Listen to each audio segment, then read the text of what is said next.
Sekunde. Hallo? Hallo. Oh, ich hatte jemand anderes erwartet. Carla.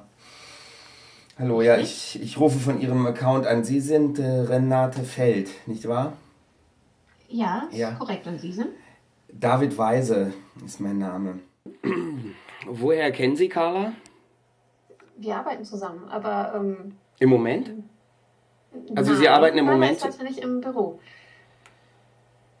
Geht es ihr gut?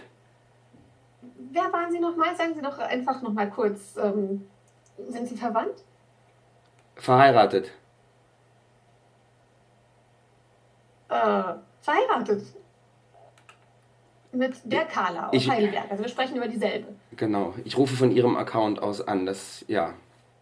Hören Sie, Carla ist vor fast 4 Wochen verschwunden. Niemand hier weiß etwas und ich glaube, Sie können mir helfen.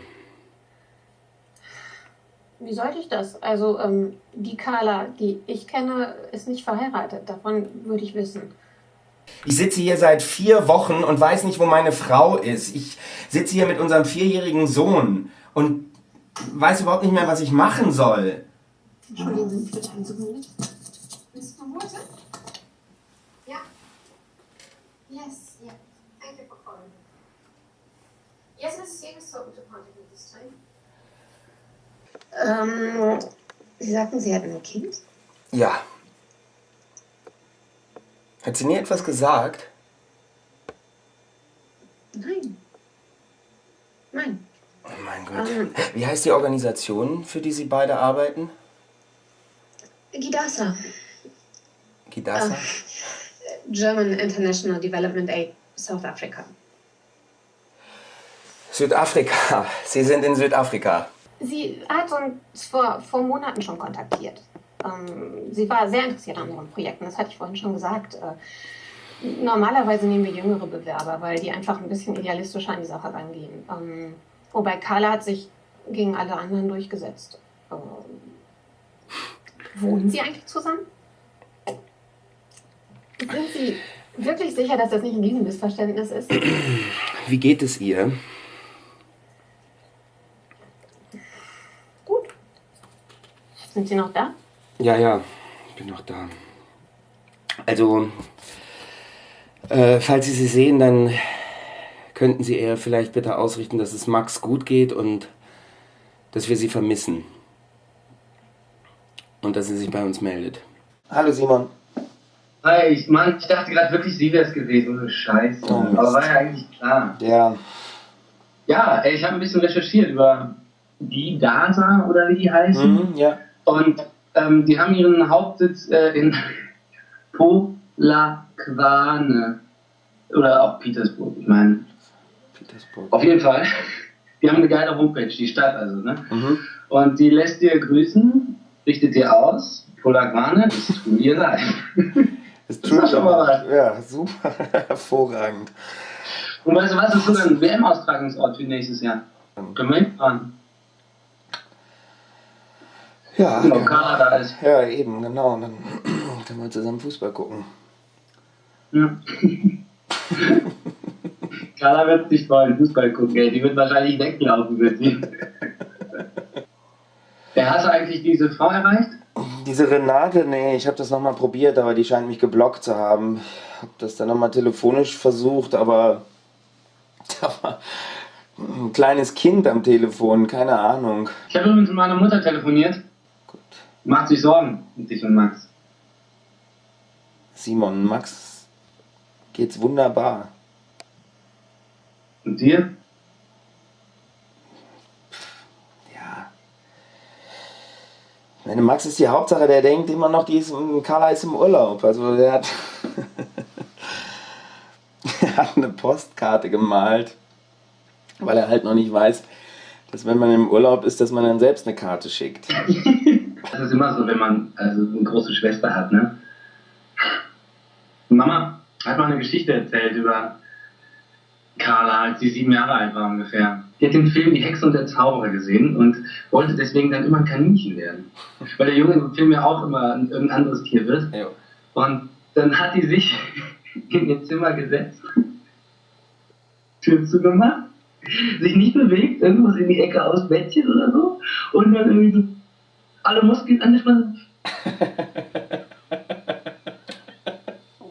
Ich wollte unbedingt ein Kaninchen werden. Ah, da bist du wieder. War ich weg? Nö, das Bild hat einfach nur... Ja, sah gut aus, auf jeden Fall.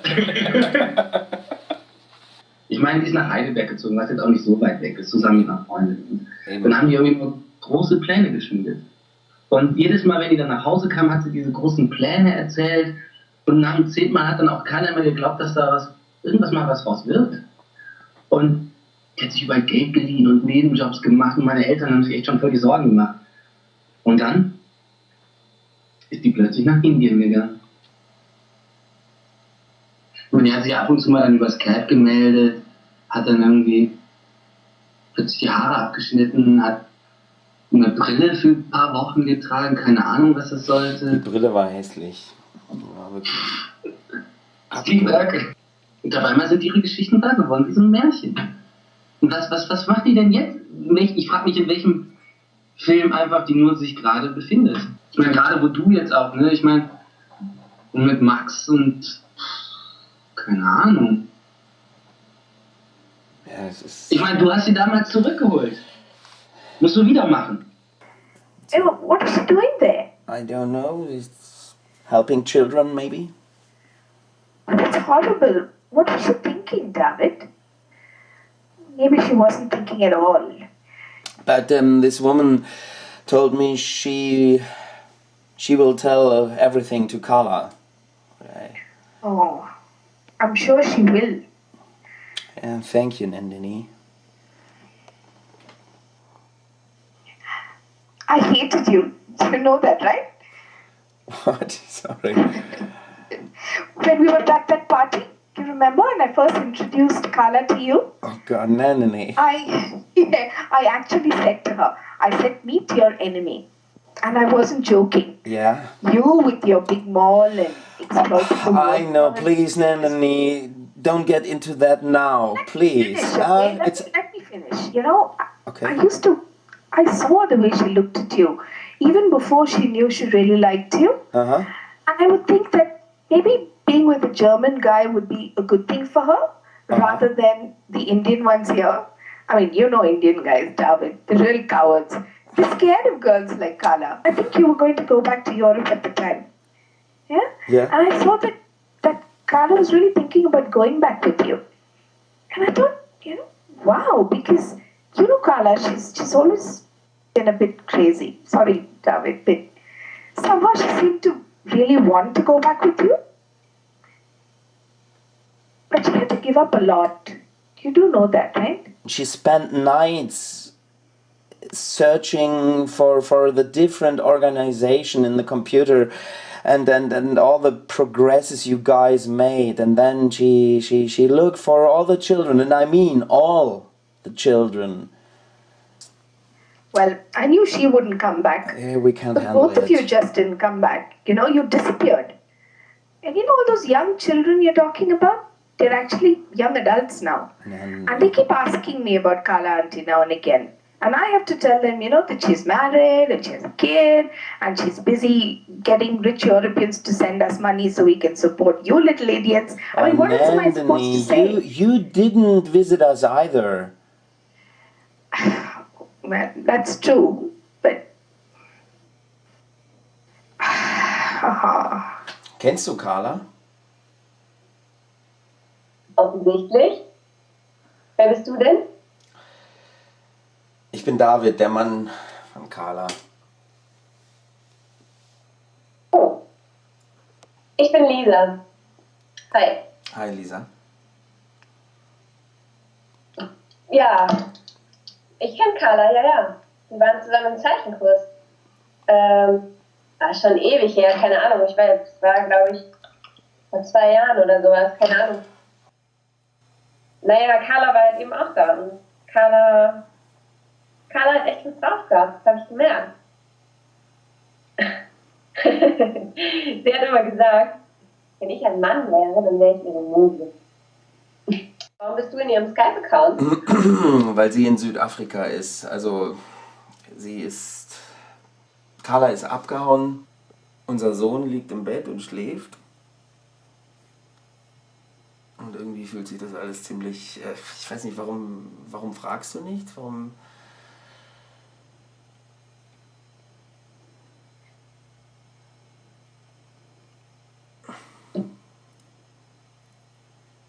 Ich meine, ist das nicht... Das ist doch... Irgendwie ist das doch... Ja... Es ist krank. Es ist absolut krank. Es ist... Ich verstehe das nicht. Ich kann das alles überhaupt nicht nachvollziehen. Ich meine, kennst du Max? Kennst du unseren Sohn? Nee. Und ehrlich gesagt konnte ich mir Carla nie mit Familie vorstellen. Ich meine, wir hatten auch nie so viel Zeit zum Quatschen, weil die hat ja so viel gemacht. Also ich meine, die hat gearbeitet und ihre Projekte gemacht. Und es war echt krass, was die alles gemacht hat. Dann ist sie noch in der Welt rumgefahren. Ich war immer total beeindruckt. Und ich fand es auch total beeindruckend, dass die überhaupt an einem Platz geblieben ist. 9. Das glaube ich nicht. Ich habe das auch gedacht, ich glaube das aber nicht. Ich kann mir das nicht vorstellen.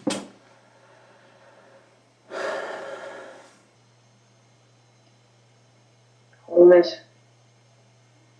Überall verschwinden die Menschen. Ich meine, das ist doch nicht so, als würden wir im Atomkrieg liegen und es gibt keinen Strom mehr oder so. Ich meine, man müsste die doch wiederfinden. Ja, wie das Mädchen, was verschwunden ist. Hast du davon gehört? Dieses Kleine, was...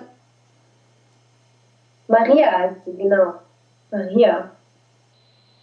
Die armen Eltern. Ich meine, wer macht denn sowas? Das ist eine Entscheidung, das ist ein Moment, der darüber entscheidet, ob ein Mensch verschwindet oder nicht. Und ich kriege ihr Gesicht nicht mehr aus meinem Kopf raus. Also ich habe das Foto gesehen und das Gesicht ist in meinem Kopf drin. Und ich habe angefangen, sie zu zeichnen, aber es geht nicht raus. Und die Leute kommen trotzdem nicht wieder. Ich meine, ich kenne die noch nicht mal. Und trotzdem, ja, Carla kenne ich jetzt. Aber Carla ist ja auch selber gegangen.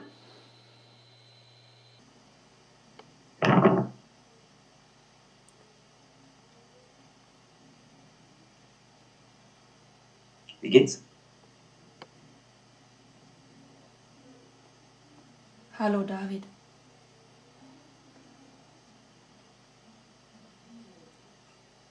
Hallo David?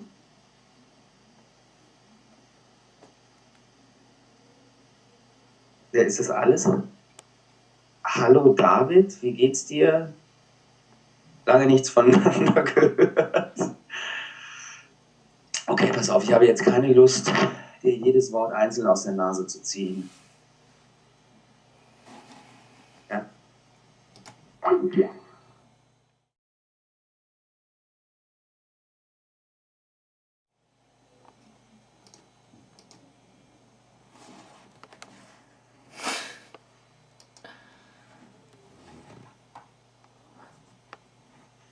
David hat mir gesagt, dass Frau Carla weggerannt, ja. Er fragt sich, was ist los mit Frau Carla? Ist sie vielleicht traurig? Ja, Frau Carla ist traurig. Aber warum ist Frau Carla traurig? Frau Carla ist traurig, weil sie ist oft nachts aufgewacht und hat gedacht, es gibt so viel mehr zu tun. Verstehe. Sie hat nur ein Problem. Sie hat eine sehr, sehr nette und liebe Familie, die sie liebt. Aber einen Mann, der sie nicht verstehen Frau Carla kann. immer noch traurig jetzt. Aber da muss wissen, Frau Carla, Herr David und Mr. Max sind auch sehr, sehr traurig, weil sie haben Angst bekommen, als Frau Carla verschwunden und nichts gefunden. Dann sie überall gesucht, in die Garten haben sie gesucht, in die Keller haben sie gesucht, sogar in die Kühltruhe haben sie geguckt, in die Keller, ob tief gekühlt, da nichts, war nichts, alles weg, verschwunden, Frau Carla. Frau Carla hat hinterlassen eine Nachricht. Eine Nachricht? Ja.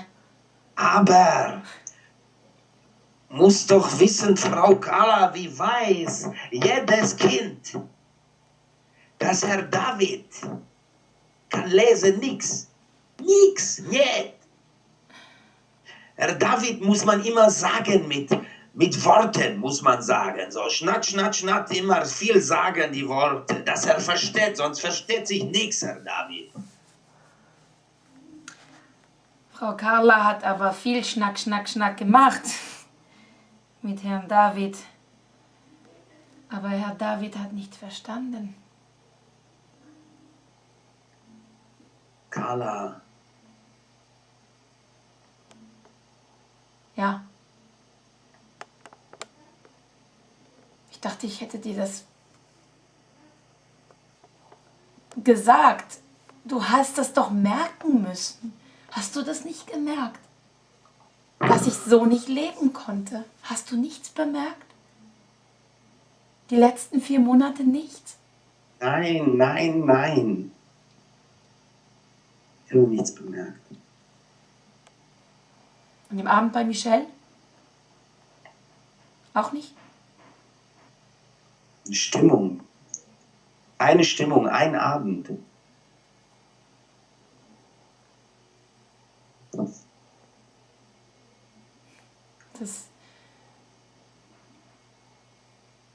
Mann, warum hast du denn nichts gesagt? Warum hast du nichts gesagt? Warum muss ich es sagen?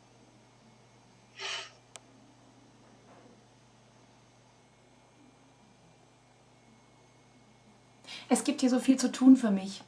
Weißt du, wir arbeiten gerade an einem Projekt, das wir bereiten das Winterprojekt vor und die Kinder hier, die brauchen mich wirklich. Das ist wirklich eine Aufgabe für mich, die ich merke seit Wochen wieder, dass es mir richtig gut geht, dass ich was zu tun habe, dass ich gebraucht werde. Es ist nicht bla bla hier. Hier haben die Leute HIV, die haben Tuberkulose. Hier werden die Kinder von ihren Großeltern zur Schule gebracht, weil es einfach eine Generation fehlt. Es fehlt eine Generation. Das musst du dir mal vorstellen.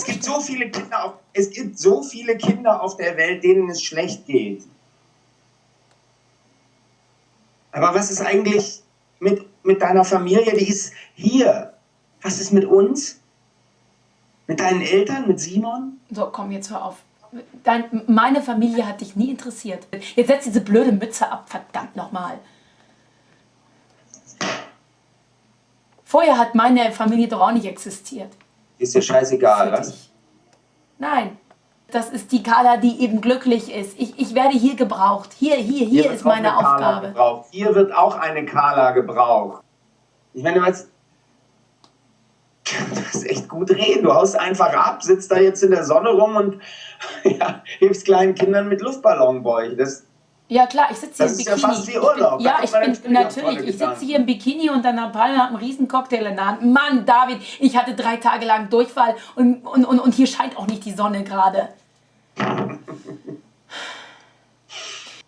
Die brauchen Leute wie dich hier, die das Schulprojekt mitplanen.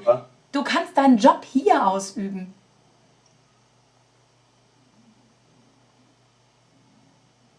Das geht. Du hast mich einmal nach Max gefragt. Was willst du mir jetzt einreden? Ich weiß, dass es Max gut geht bei dir.